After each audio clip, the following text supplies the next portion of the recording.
So the critical ingredients to achieving a high-performing team, here at Virgin Australia, our values in achieving that of heart, spirit, imagination and collaboration, I think, really sum up what we need to do, what the ingredients are to achieve a high-performing team. If I think about heart, it's about listening to your team members and being open to their views, the diversity that they bring to their work and who they are as individuals. All have great views, so we want to, as leaders, listen to those, and in doing that and supporting that, that's going to help with the team. In spirit, we want to make sure that our team members are accountable, are held account for their work.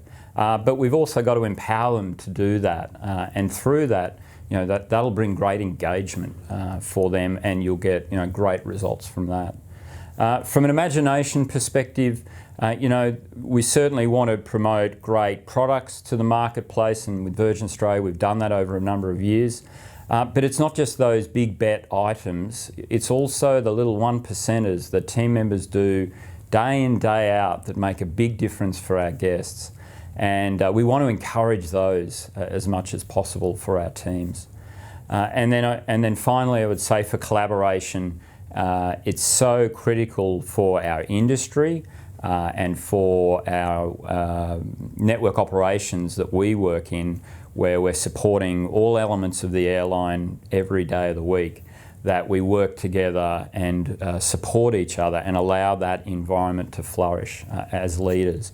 So we've got not only internally to working across our business for that collaboration, but externally. So here we're supported with Bureau of Meteorology, Air Services Australia, our airport authorities, all our airports that we work with. We've got external suppliers as well that are key to our work. So that collaboration, and I guess that collaboration really doesn't come internally and externally without a high degree of trust. So that trust is really important within your teams, across the business, to ensure you get that collaboration. Those elements together then will achieve your high-performing team, and you'll get the results. You'll see those in the results. A key ingredient for a high-performing team is adaptability. I mean, particularly in the spaces I've been working, the organisations I've been working with, the digital organisations, those spaces can change really rapidly. And so the needs of the team to understand that changing environment means that they need to be a little bit flexible in the way that they work. Having people that are really good, they're specialists in one form of knowledge or one approach, but generalists across a wide variety really helps. It helps them adapt when it's not always the same work day in, day out, and it can change on a dime. Yeah, high-performing teams are absolutely necessary to achieve the objectives that you want, particularly from a leader's perspective. But there's many, many critical ingredients in high-performing teams that I see. One of them is one that is not spoken about often, but it's related to diversity. So I call it cognitive diversity, and many people speak about cognitive diversity, but it really makes a difference when putting a team together. You have to have that diversity of thought, different skill sets naturally, and different ways of doing things. When having a high-performing team, I think that not only do you need that diversity and different skills and different thoughts, but you also have to have that challenging aspect in any high-performing team.